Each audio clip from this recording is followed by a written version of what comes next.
Dead body کے letters ہیں، urgent کوئی مصیبت زدہ ہے اس کو پاسپورٹ کی ضرورت ہے، آپ نے، اور ڈیڈ باڈی جتنی سیٹسفائی طریقے سے آپ کے دور میں گئی ہیں، آپ نے کبھی اس کو نہیں دیکھا کہ وقت کیا ہے یا آپ کے گھر کی مصروفیات کیا ہے، آپ ڈیوٹی پہ ہیں یا نہیں ہیں، ان دونوں معاملات پر ذرا آپ روشنی ڈالیں پلیز۔ سب سے پہلے تو جس افسوسناک واقعے کا آپ نے ذکر کیا جو کہ کوریڈالو جیل کے اندر ہوا، یقیناً ایسا افسوسناک واقعہ کبھی میرے سننے میں نہیں آیا کہ جیل کے اندر اس طرح کا واقعہ ہوا۔ اور جہاں تک یہ بات ہے، اگر کوئی کہے کہ وہ تو خود جرائم پیشہ تھے اور اس طرح کی بات، لیکن اس کا تو یہ جواب ہے کہ وہ اگر انہوں نے کوئی جرم کیا تھا اسی کی وہ سزا کاٹ کرتے ہیں، اور جب آپ ایک جرم کرتے ہیں آپ کو سزا ملتی ہے، سزا آپ کاٹتے ہیں، تو وہ برابر ہو جاتی ہیں چیزیں۔ اس لحاظ سے تو یہ غلط ہے کہ وہ جرائم پیشہ لوگ تھے، اگر وہ مر گئے تو کیا ہوا، یہ انتہائی غلط بات ہے، نہیں بلکہ ہمیں انسان کی نظر سے دیکھنا چاہیے۔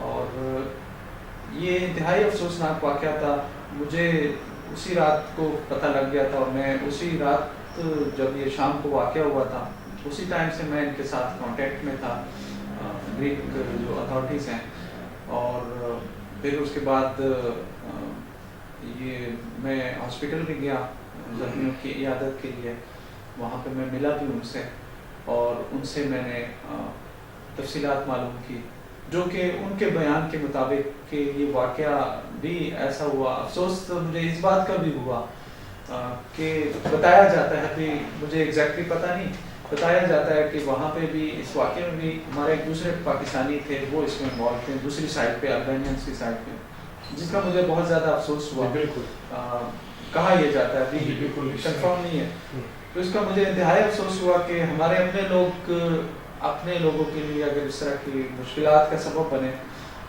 یہ انتہائی غلط بات ہے۔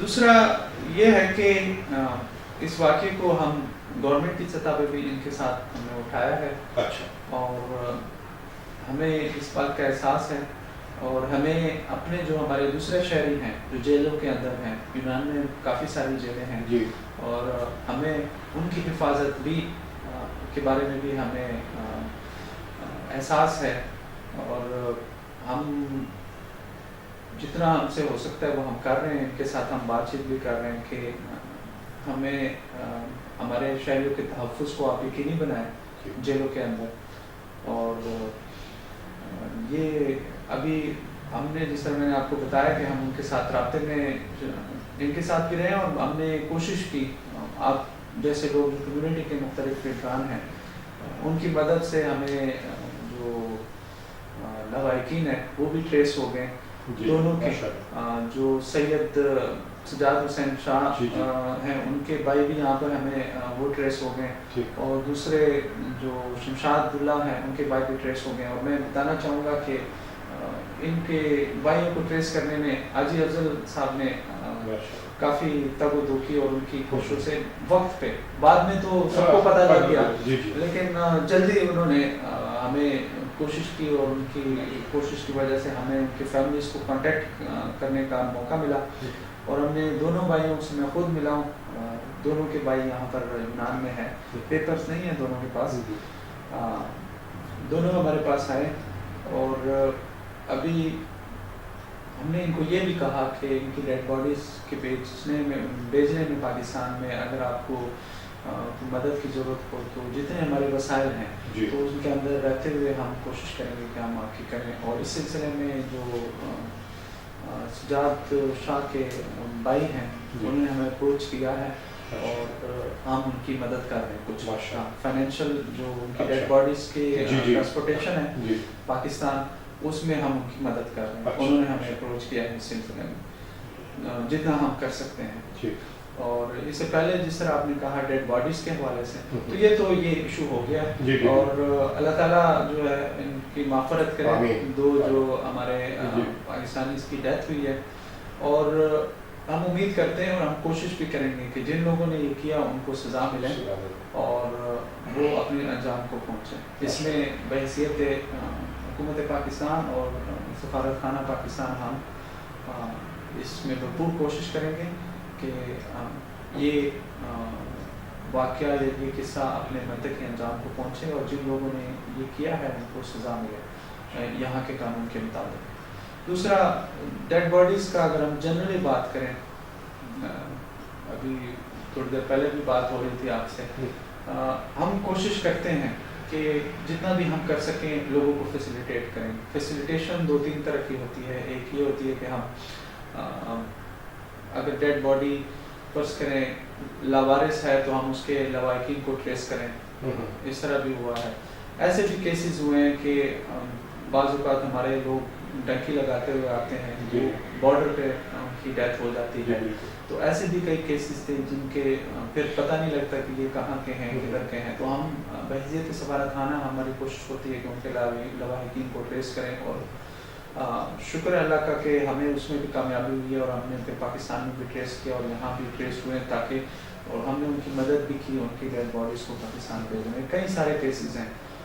میں خود تو ذاتی طور پہ اس بات پہ یقین رکھتا ہوں کہ میں بھی اور ہمارے سفیر صاحب بھی کہ ہم فیل کرتے ہیں کہ نیکی کر دریامے کا. ہم یہ شو آف کرنے کی کوشش نہیں کرتے ہیں. ادروائز در حقیقت بہت سارے ایسے کیسز ہیں، بہت سارے ایسے لوگ ہیں جن کی ہم نے مدد کی ہے اپنے مسائل کے اندر رہتے ہوئے، کیونکہ ہمارے پاس بھی فنڈس کی ہمیشہ کمی رہتی ہے. اور بعض اوقات ایک دفعہ تو یہ بھی ہوا کہ ایک ہفتے میں 7-8 لوگوں کی ڈیتھ ہوئی. اور پھر جب اس طرح زیادہ لوگ ہو جائیں یا ایک مہینے کے اندر بہت زیادہ ہو جائیں تو ہمارے لیے ممکن نہیں ہوتا کہ ہم ہر کسی کی مدد کریں اور ہر کسی کے ساتھ تعاون. اچھا سر، اس میں آپ کے منہ کی تعریف نہیں ہے لیکن یہ فیکٹس ہیں، حقیقت ہے کہ پچھلے 2 سال میں سفارت پاکستان میں جتنے فنڈز مختلف مد میں اور بالخصوص ڈیڈ باڈی کی صورت میں آپ نے ہیلپ کی، مدد کی، میرا خیال ہے کہ اس سے پہلے پچھلے ادوار میں وہ نظر نہیں آتی. تو ہماری دعا بھی ہے کہ اللہ تعالیٰ آپ سب کو ہمت اور حوصلہ دے اور اس کو جاری و ساری رکھیں اور وسائل کو اول تو نہ ہی ہو کسی کی ڈیتھ نہ ہو، لیکن زندگی موت اللہ تعالیٰ کے ہاتھ میں ہے. تو آپ اس 2 سالہ دور میں مطمئن ہیں آپ، کیونکہ کام آپ نے کیا ہے. جس طرح بھی آپ نے کہا کہ کئی ایسی چیزیں ہیں اور ہم بھی دیکھتے ہیں، فالو کرتے ہیں، آپ اس کو شو نہیں کرتے اور خاموشی سے آپ لوگوں کی مدد بھی کرتے ہیں اور ایسے ایسے جگہ بھی آپ پہنچتے ہیں، لیکن کہیں میڈیا میں یا کہیں بھی کیمرے میں نہیں آتا. لیکن ہم اور باقی لوگ بھی اس چیز کے گواہ ہیں. تو اس سلسلے میں ایک تو آپ کو ہم اپریشیٹ بھی کریں گے. آپ یہ آخری سوال میں یہ بتا دیجیے کہ آپ کے اس 2 سالہ دور میں ان تمام معاملات پہ کیسے آپ مطمئن ہیں؟ میں یہ تو نہیں کہوں گا کہ میں مطمئن ہوں، کیونکہ خواہش تو میری ہمیشہ سے رہی ہے کہ میں اس سے زیادہ جو ڈیڈ باڈیز کے کیسز ہیں اس سے زیادہ مدد کروں جتنی ہم نے کی ہے.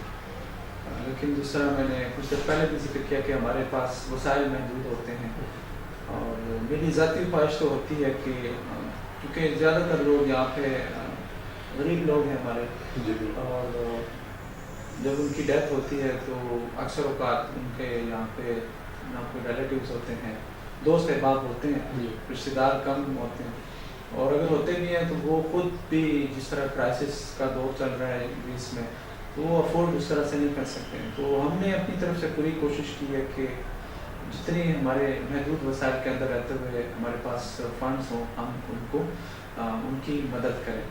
کسی جگہ ہم نے فل مدد کی، کسی جگہ کم کی، لیکن ہم نے کوشش ہمیشہ یہ کی ہے کہ اگر ہمارے پاس فنڈز ہوں تو ہم ان کی مدد کریں. میری اپنی خواہش بھی یہ ہے کہ یہاں پہ یونان میں جتنے بھی سرکردہ لوگ ہیں وہ آپس میں مل بیٹھ کے یا بزنس مین ہو گئے یا جو سیاسی سماجی دوسرے لیڈران ہیں وہ مل بیٹھ کے کوئی فنڈ ایک اس طرح بنائیں اور وہ فنڈ خود چلائیں. ہم نہیں چاہتے، ہم انوالو نہیں ہونا چاہتے، وہ خود چلائیں فنڈ، اور اس طرح سے وہ جو بھی ڈیڈ باڈیز کے کیسز ہوں وہ ان لوگوں کی مدد کریں، فی سبیل اللہ کریں.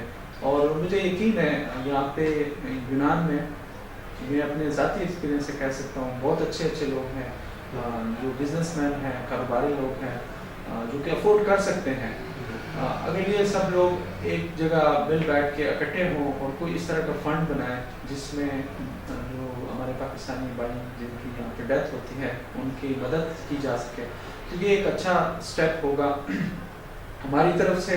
اس طرح کوئی بھی انیشیٹو اگر لیا جاتا ہے تو یقیناً ہم اس کو سپورٹ کریں گے۔ ہم ڈائریکٹلی انوالو نہیں ہوں گے، نہیں ہونا چاہتے، کیونکہ پیسوں کے معاملات آ جاتے ہیں تو وہ ہم اس میں ڈائریکٹلی انوالو نہیں ہونا چاہتے اس طرح سے۔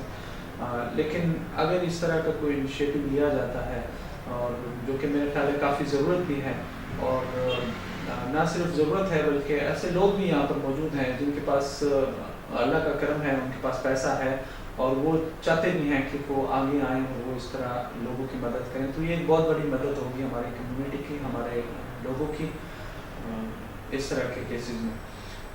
اور باقی انشاءاللہ آگے بھی جتنا ہم سے ہو سکے گا ہم کریں گے، اور ہم کر رہے ہیں۔ لیکن آپ کو پتہ ہے حکومت جہاں بھی ہو، چاہے وہ یہ تو پاکستان کی گورنمنٹ ہے، کسی ملک کی بھی گورنمنٹ ہو، اس کے ہمیشہ وسائل محدود رہتے ہیں، ایک لمٹ کے اندر رہ کے انہوں نے کام کرنا ہوتا ہے۔